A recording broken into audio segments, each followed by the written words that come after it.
السلام علیکم ورحمۃ اللہ وبرکاتہ، میں ہوں منیر حسین۔ یہ بات ہے ان دنوں کی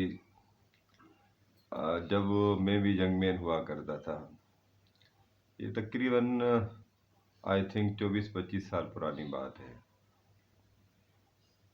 میری ایک ڈپارٹمنٹ میں پوسٹنگ تھی۔ وہاں پہ ایک ہمارے بہت بڑے افسر جو صبح صبح کو تبلیغ کیا کرتے تھے، قرآن کریم کا درس ہمیں سنایا کرتے تھے، اور ہم بھی سب ڈپارٹمنٹ والے 10-15 منٹ وہاں جا کے بیٹھ جاتے تھے اور قرآن کریم کا درس سن کے اس کے بعد پھر ہم اپنے معمول کی کام پہ چلے جاتے تھے اور کام کرنے لگتے تھے۔ ہمیں بہت اچھا لگتا تھا اور اس بندے کی ہم بہت عزت بھی کرتے تھے، بہت زیادہ، اور کہتے تھے کہ یار یہاں کی یہ بہت شاندار انسان ہے جو قرآن کریم کا درس ہمیں سناتا ہے۔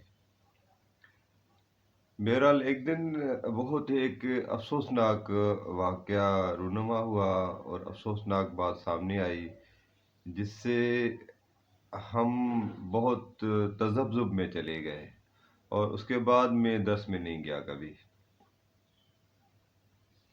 ہوا یہ کہ حج کے لیے نامینیشن کا ایک فارم ہوتا ہے، اس بندے سب لوگوں نے فارم فل کیے، تو یہاں سے کچھ افسران بھی جاتے ہیں، کچھ آفیشلس بھی جاتے ہیں، تو ان کی ڈیوٹیاں لگتی ہیں۔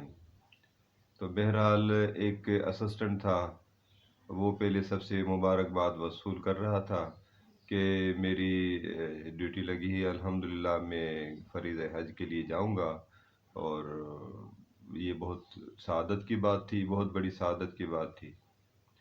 بہرحال پھر وہی بندہ رونے لگا اور پریشان ہو گیا۔ ہم نے اس سے وجہ پوچھی، اس نے کہا کہ میرا نام کٹ گیا ہے، اور جو یہ بندہ ہمیں درس دے رہا تھا تو اس کا نام آ گیا، اب وہ جائے گا میری جگہ حج پہ۔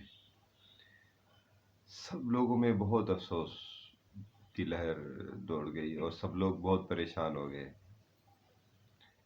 اگر ہم لوگوں کی قول اور ہمارے فعل میں تضاد ہو تو ہم لوگوں کو پھر ایسی تبلیغیں بھی نہیں کرنی چاہیے، ایسے کام بھی نہیں کرنی چاہیے کہ صرف ہم اپنی جب ذات کے لیے سوچتے ہیں اور لوگوں کا حق کھاتے ہیں، اور دوسری جگہ تو اپنی جگہ اپنی وہ بھی صحیح نہیں ہے، لیکن حج کے فریضے کے لیے بھی اگر بندہ جائے اور دوسرے کسی کا حق مارے اور اس کا نام کٹوا کے اگر اپنا نام لکھوا لے، میں تو سمجھتا ہوں یہ بہت ہی تکلیف دہ بات ہے، اور بہت ہی تکلیف دہ بات ہے۔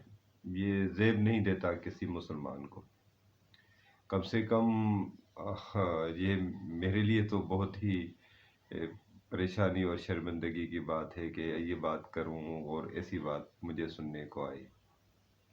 بہرحال یہی زندگی ہے، اور زندگی میں ایسے معاملات بہت سارے ہوتے ہی رہتے ہیں، لیکن ہمیں یہ سوچنا چاہیے کہ ہمارے کسی فعل سے کسی اور انسان کو تکلیف تو نہیں پہنچ رہی، یا میں کسی اور بندے کا حق تو نہیں کھا رہا۔